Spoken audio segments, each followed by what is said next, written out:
Today, I'm going to share one of my thrilling experiences that happened to me, one that still makes my chest tighten whenever I think about it. I'm not someone who startles easily. I teach, I grade papers, I drink too much coffee, and I used to think ghosts were just good storytelling material for bored people with overactive imaginations. All of that changed during the one fall I spent teaching in a small coastal town just outside Salem, Massachusetts, when I learned what it feels like to be hunted by a light that should not exist and to meet the thing that sends it. That year, I had taken a temporary position as an English teacher at a small high school because I thought a change of scenery would be good for me. I'd been living in Denver for most of my life, and New England in autumn had always sounded romantic. Old brick buildings, turning leaves, chilly evenings, and a town steeped in history. When the offer came through from a district that needed a last-minute replacement for a teacher who had gone on medical leave, I packed 2 suitcases, my laptop and my lesson plans, and flew east.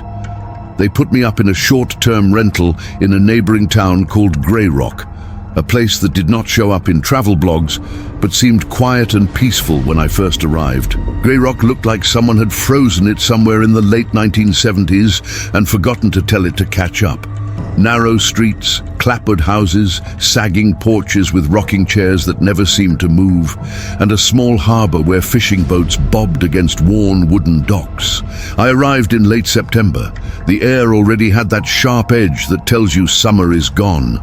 The landlord handed me a set of keys, told me not to worry about locking the back door because nobody around here bothered with that, and gave me a thin, almost nervous smile that I only really understood later. I started at the high school the next Monday. The building sat closer to Salem, a 20-minute bus ride away, a squat structure of brick and faded blue metal trim. I met the principal, a tired man with soft eyes who shook my hand and thanked me too many times, as if he was relieved that someone had actually come. My students were normal teenagers, rolling their eyes, pretending not to care, then secretly leaning forward when I got into the good parts of Poe or Shirley Jackson. In daylight in the classroom, everything felt normal. At first, the town's weirdness crept in after dark. During my first week, I noticed something that seemed small at the time. Every day when I rode the last bus back to Greyrock, the driver grew more impatient if we were running behind. He checked the rearview mirror more often, urging stragglers to sit down faster. One evening, a freshman missed the bus, and I watched the driver go pale when he realized we were 2 minutes past our usual departure. He called the office, voice tight, insisting they find the kid a ride home. I remember thinking that he was overreacting. It was just getting dark, not the end of the world. I first heard about the lanterns at Murphy's, the only bar in town worth sitting in alone. It was a narrow place, wedged between a laundromat and a florist, with a jukebox that never worked quite right, and a wall of old black and white photos of Greyrock Harbor. I was nursing a beer after a long day of grading when an older guy with a weathered face and a thick New England accent sat down a couple of stools over. He saw my school ID on the bar and asked if I was the new teacher. I told him I was. He stared at me for a moment, then asked if anyone had told me about the lanterns yet. I thought he meant some local festival, maybe a Halloween thing, so I laughed and said no, but it sounded quaint. He did not laugh. He told me, very calmly, that in Greyrock, people tried to be home before dusk, not because of crime, because of the lights. Floating lanterns, he said, show up right after sunset and follow people home. They always stay just a few steps behind you. They choose you, and if one chooses you, you will not see the next sunrise. He said that some people tried to outrun them or to hide, but it never worked. He took a slow sip of his drink and added that the oldest families in town believed the lanterns were sent by a witch who had cursed Greyrock centuries ago when she failed to finish some kind of ritual. Now she needed replacements. The lanterns marked the ones she took. I remember leaning back on my stool, feeling that mix of amusement and discomfort you get when someone is being too serious about something you assume is a joke. I told him I taught literature, that I had a high tolerance for creepy stories, and that I would add it to my mental list of local ghost tales.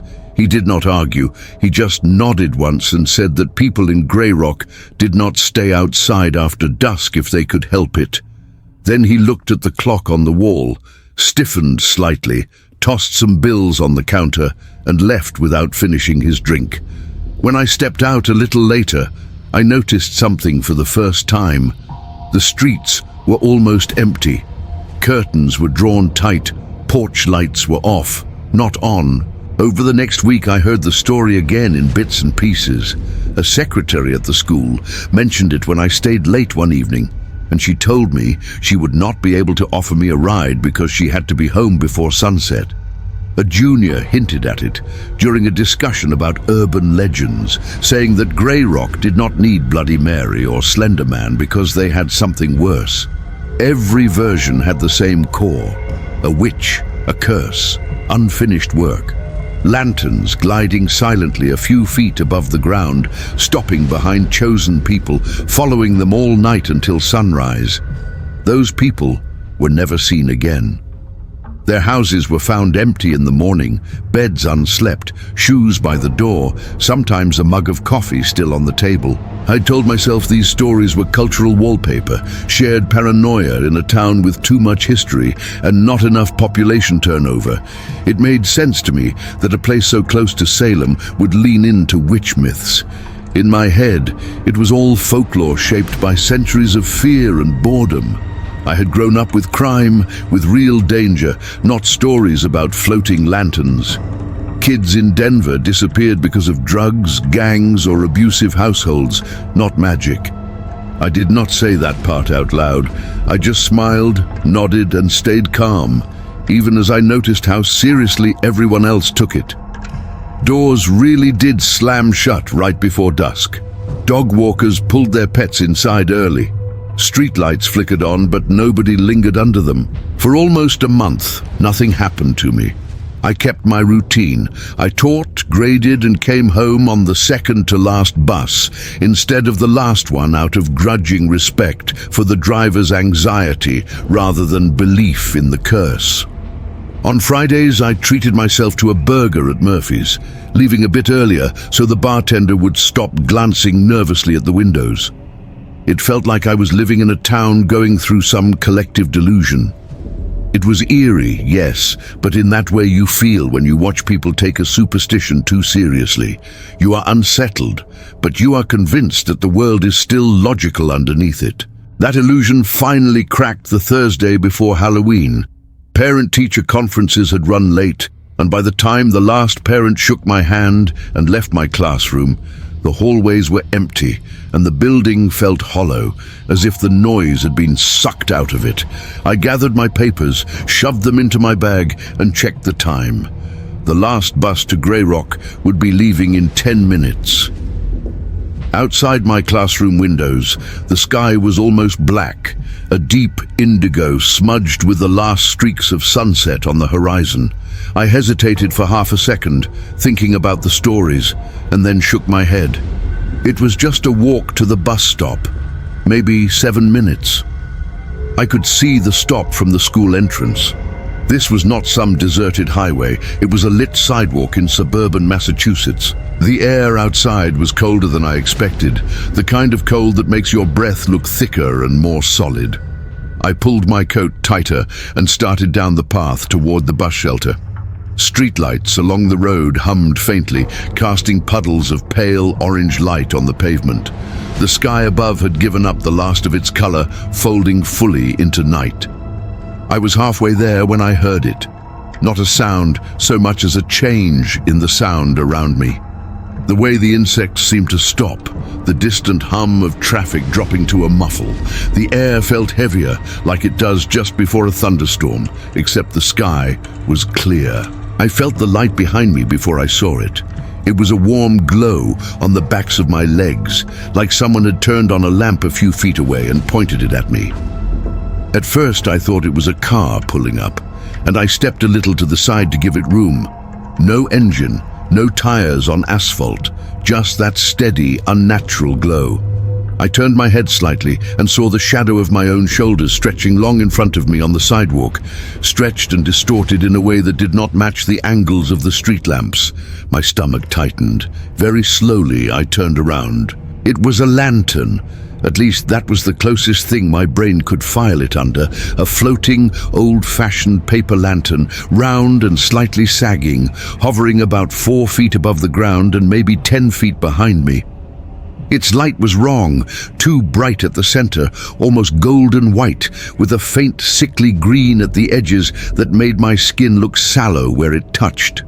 There were no wires, no pole, no visible flame, just a fixed burning core and translucent paper that did not flutter in the wind. The world around it seemed dimmer, like the light was not really lighting anything except me. I froze. Every story I had heard in Greyrock slammed into my mind at once. Lanterns that glide silently at dusk, lanterns that stop behind chosen people and follow them until sunrise. People who do not make it to the morning. My pulse hammered in my throat so hard it hurt. Instinct told me to run. Logic told me that running from something that floated without effort was useless. Pride told me that I was a rational adult, and this had to be some kind of trick. None of those voices really mattered in the end.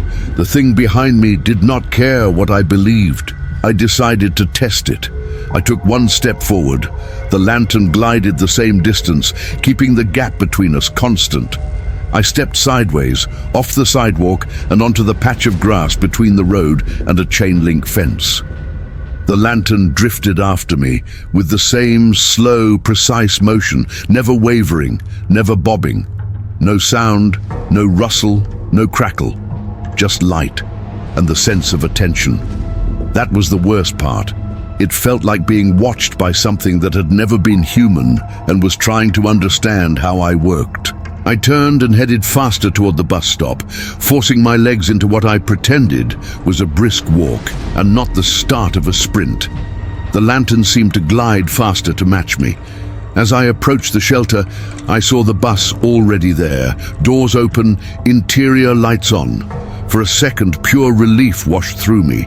There were people inside, normal people. I was going to step into that metal box, sit down, and this bizarre scene would end at the curb. Then I saw the driver's face. He was standing in the open doorway, staring past me, not at me. His eyes were locked on the lantern behind me, and I saw raw, naked fear there. Not surprise, recognition. He lifted one hand weakly, palm facing me, the way you might when you are trying to tell someone to stop without drawing attention to yourself. Then, very slowly, he stepped back, hit the door control, and shut the bus doors in my face. I reached the shelter as the bus pulled away. Through the window, I saw a few passengers staring out wide-eyed while others refused to look, bodies rigid, eyes fixed on the floor. The bus turned the corner and vanished, leaving me alone on the sidewalk with the floating light. A sudden gust of wind tore rusty leaves from nearby trees, and they skittered across the pavement. None of them brushed the lantern. They seemed to bend around it. There is a point in every horror story where the character makes a choice you scream at them for. This is the moment you swear you would have done something smarter. I used to do that myself. Sitting on my couch watching movies, I would shout at the screen when the lead went back into the haunted house or down into the basement. I do not shout anymore, because I know now that in the middle of it, your choices do not feel like choices. They feel like the only thin threads keeping you from snapping. I could have tried to run back to the school, but that meant turning my back fully on the lantern. Every instinct screamed not to do that. I could have tried to run toward town, but the shelter was already at the edge of the school property, and the road beyond lay longer and darker than it had any right to look. Instead, I decided to do something that nobody in Greyrock would have done on purpose. I decided not to run away from the lantern. I decided to follow it. I do not know if it sensed the decision or if the timing was just coincidence, but as I stood there, heart pounding, the lantern drifted sideways, away from the sidewalk, across the strip of grass, and through a gap in the chain-link fence I could have sworn was not there an hour earlier. It moved with that same slow, steady pace, not rushing, almost patient, as if it expected me to come. I hesitated for one breath, then ducked through the gap after it. Behind the fence, a narrow service path ran along the back of the school grounds, between the football field and a line of trees that marked the start of a small patch of woods. I had never had a reason to walk there before. The ground was uneven, littered with sticks and trash. The lantern hovered at the far end of the path, paused until I was closer, then moved again. It did not bob or sway like something hanging from a string. It glided like it was being pulled on a rail only it could see. We passed the edge of the woods and emerged onto a dirt trail I did not know existed. It wound down a slight slope toward marshland, where tall grasses rustled and black water pooled in shallow hollows that reflected the lantern's dirty light. The farther away from the road we got, the quieter everything became. Even the wind seemed to thin out. My breath sounded too loud in my own ears. My footsteps, crunching on dead leaves and soft earth, felt intrusive. Somewhere between the edge of the woods and the marsh, I realized my mistake. Every story I had heard about the lanterns ended with the same line. The followed never came back. None of those stories included someone deciding to walk willingly toward whatever the lantern wanted to show them. I'd taken myself outside the script, and that gave me a strange, thin hope, as if breaking the pattern might give me a chance. It was the same foolish optimism that made me take the job in the first place, the belief that I could be the one exception. The lantern led me to a clearing near the edge of the marsh, where the ground rose slightly and the grass gave way to damp, bare earth. In the center of that clearing stood a circle of stones, half collapsed and covered in moss, the remnants of a foundation long since abandoned. The air there felt different, heavy and thick, as if it did not want to be breathed. The lantern floated to the center of the circle and stopped. Its light brightened, flaring almost white, and the shadows around me deepened, sharp and elongated, stretching into the trees like reaching hands. That was when I saw the others. Fainter glows, barely there at first, blinking into existence one by one between the trees and above the marsh. More lanterns, a dozen of them, 24, some close, some far, hovering at different heights like a cluster of ghostly fireflies. Each one pulsed slowly, in and out like they were breathing. My legs went weak. I wanted to turn and run, but when I took a step back, the lantern in the circle flared again, and something invisible pressed against my chest, soft but firm, like a hand warning me not to move. The temperature dropped. My breath came out in thick bursts. I could see it drift in front of my face and then curl toward the lantern, like smoke being pulled toward an exhaust fan. The hair on my arms rose. A smell touched the air, faint at first and then stronger. Not rot exactly, but old earth, damp stone, and something burnt, like herbs left too long over a flame. The ring of stones at my feet seemed to shift, not physically, but in my perception, like the world inside that circle and the world outside it were not aligned properly. I felt her before I saw her, the weight of a gaze that had existed for a very long time. The sense that someone was standing just behind the lantern, just behind the light, just beyond the edge of what my eyes could process. When she finally came into focus, it was like a film sliding into place on an old projector. One moment there was nothing but warped air and brightness. The next, there was a figure. She stood in the center of the circle, the lantern now hovering at her shoulder like a loyal pet. She was taller than I expected, thin in a way that looked wrong, as if some parts of her body were stretched more than others.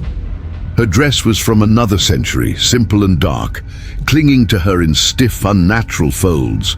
Her hair hung long and straight, damp as if she had just climbed out of water. Her face was the worst part. It did not stay still.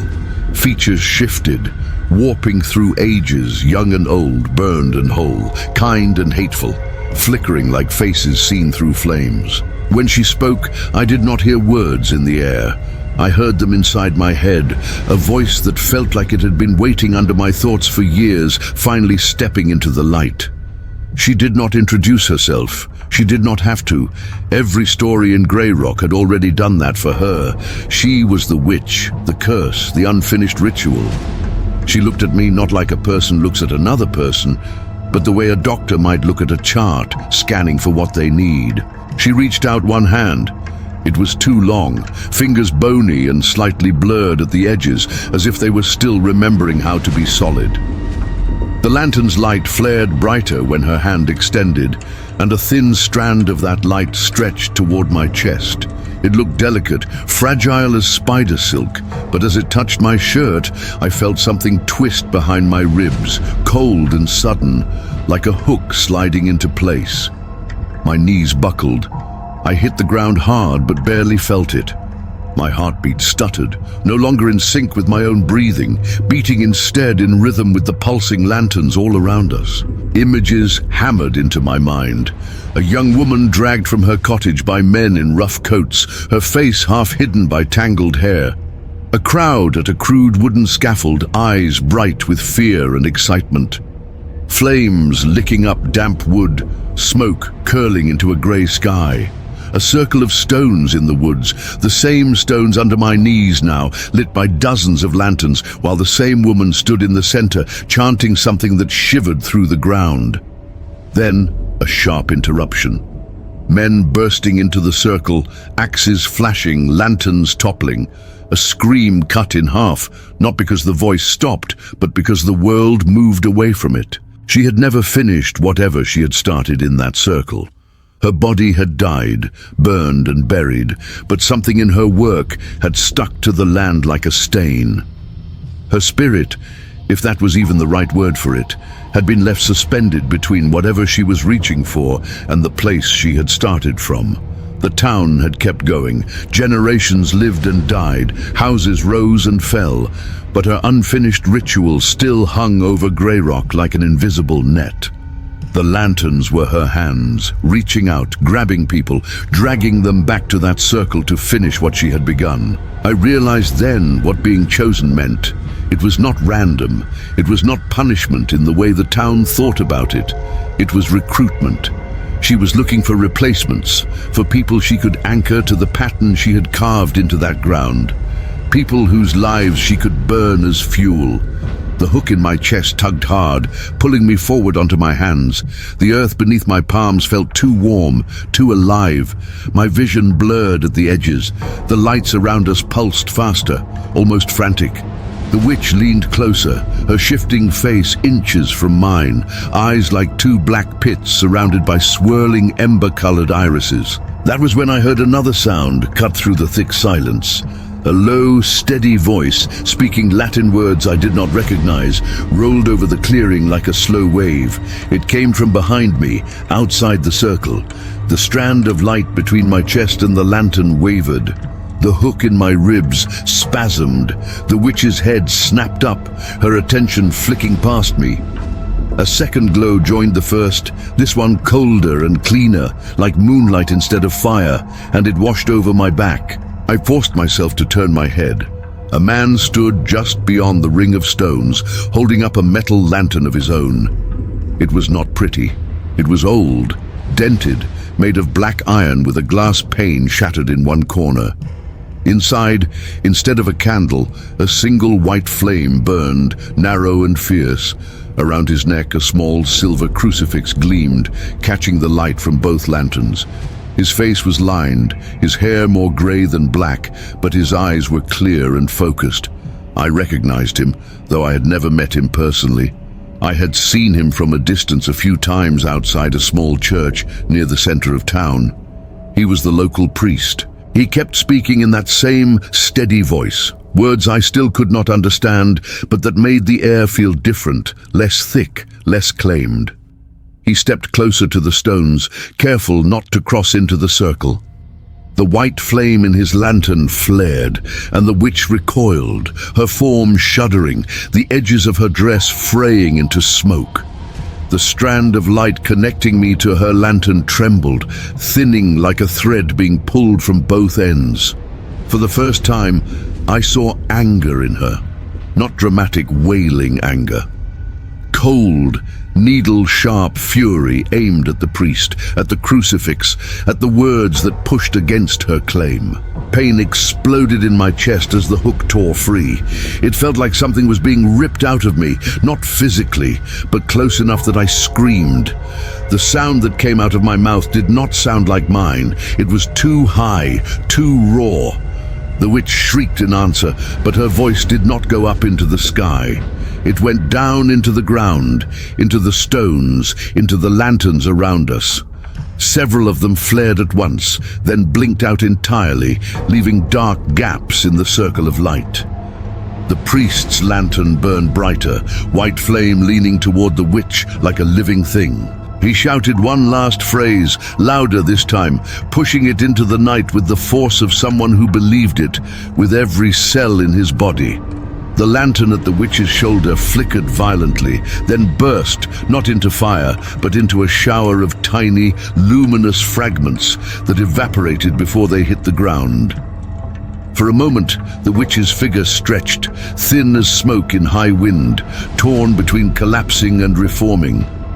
Then she was gone, not fading away slowly, cut off as if someone had slammed a door. The sudden absence made me dizzy. It was like having a weight yanked off your chest so quickly you forget how to breathe. I collapsed fully onto the ground, fingers digging into the damp earth. My heart pounded wildly, now completely my own again. The remaining lanterns in the trees winked out one by one, leaving us in darkness broken only by the priest's lantern and the faint, sickly glow of the streetlights far behind us. He stepped carefully into the circle then, moving as if he knew exactly where to put his feet. He knelt beside me and put one hand on my shoulder, the other still gripping the handle of his lantern. He looked down at me with a mixture of exhaustion and relief. I could not process words yet. All I could do was stare up at him and try not to vomit from the adrenaline crash. He helped me to my feet and half-guided, half-dragged me back toward the path. As we walked, he finally spoke in regular English, voice low but steady. He told me that I should not talk, not yet. He said we needed to get back to the church, that the circle was not a place to linger once the connection had been broken. Every step away from that clearing felt like stepping out of a nightmare only partially. The world looked normal again, but I could still feel the ghost of that hook in my chest. We reached the edge of town without speaking much. The priest's church was a small, simple building a few blocks off the main road. White paint peeling, stained glass windows cracked. He unlocked the side door, led me inside, and sat me down in a wooden chair in a small office that smelled of old paper and candle wax. He set his lantern on the desk. The flame inside had settled, no longer flaring white but glowing with a softer, steadier light. He poured me water from a jug and waited while I drank, hands shaking so hard I spilled some on my shirt. Only then did he tell me the real story of Greyrock's witch, not the one they whisper in bars or in school hallways. The one he said had been passed down quietly through church records and private confessions. She had been a healer, not a monster, at least at first. In the 1600s, when the town was just a handful of houses and a dock, she had delivered half the children born there, treated fevers, and grown herbs in a garden behind her small cottage.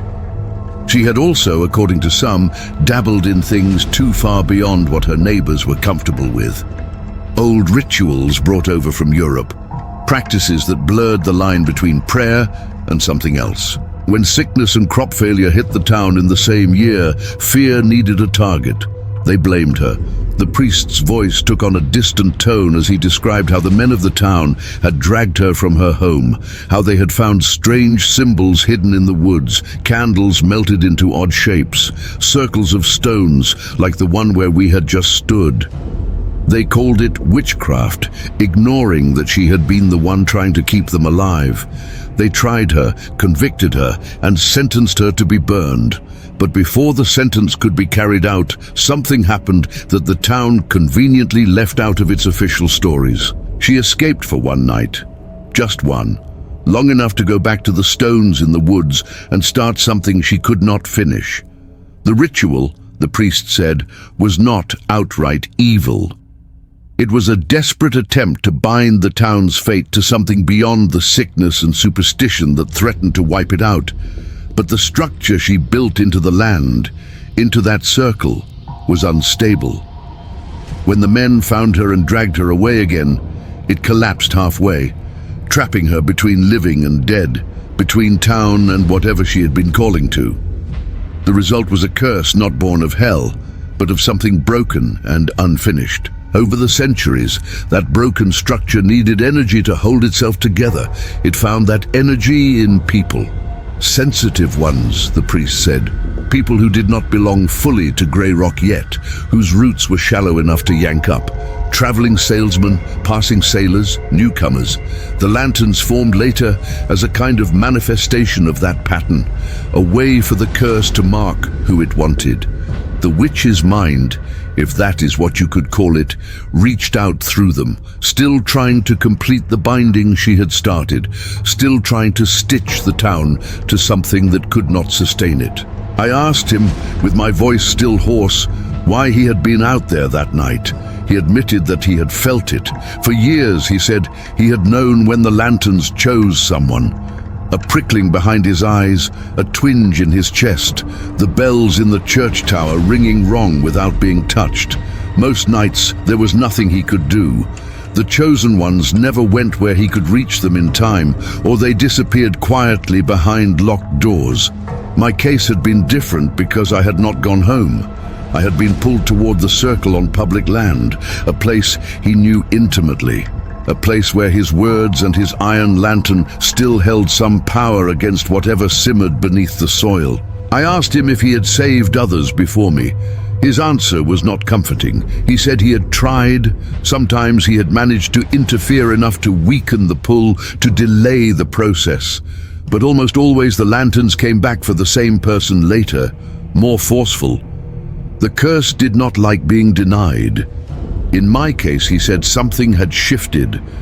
When he recited his prayers and raised his lantern, he had felt connections snapping not just between me and the witch, but between her and some of the other lanterns.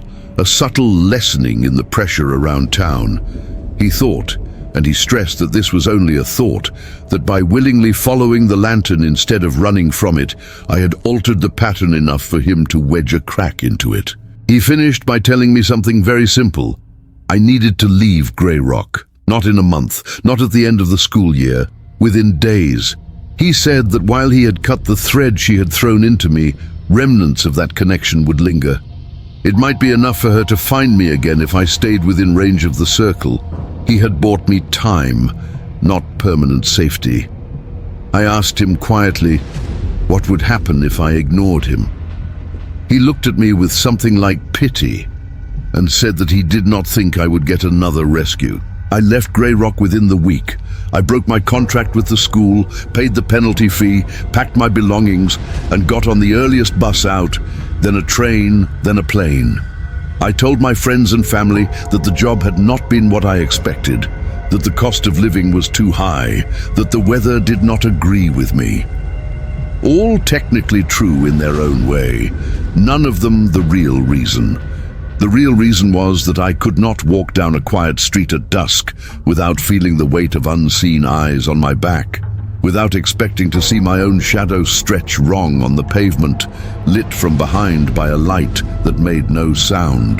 Back in Denver, surrounded by dry air and mountains and a completely different set of local legends, it would have been easy to convince myself that I had hallucinated the whole thing. Sleep deprivation, stress, suggestibility. I am a teacher.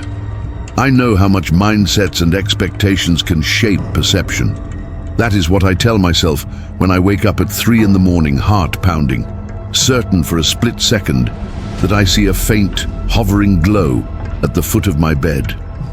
It is what I repeat when a street lamp flickers as I walk under it and my chest tightens around a phantom hook. But there is one thing I cannot explain away.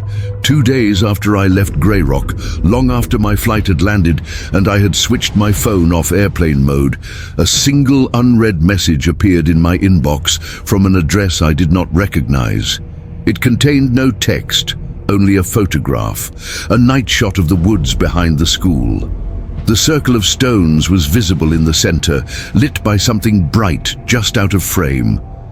In the trees beyond, faint and pale, floated a cluster of lanterns, their glow weaker than I remembered, but still there, still watching. The timestamp on the photo placed it less than an hour after my bus had pulled out of town. I deleted the message and blocked the sender. I have not heard from them since. I do not know if the priest is still alive or if whatever he did that night held for more than a season. I try not to think about what might be happening in Greyrock now, how many more lanterns have been lit or extinguished. All I know is this: the next time you hear a story about a cursed town or a vengeful witch, do not assume it is just folklore. And if you ever find yourself walking alone at dusk and you feel a warm light at your back that is not coming from any street lamp or car, do not be brave, do not be curious the way I was. Do not follow it, and do not let it lead you anywhere you do not already know. Because some lights are not meant to guide you home. They are meant to mark you for someone who has been waiting a very long time to finish what she started.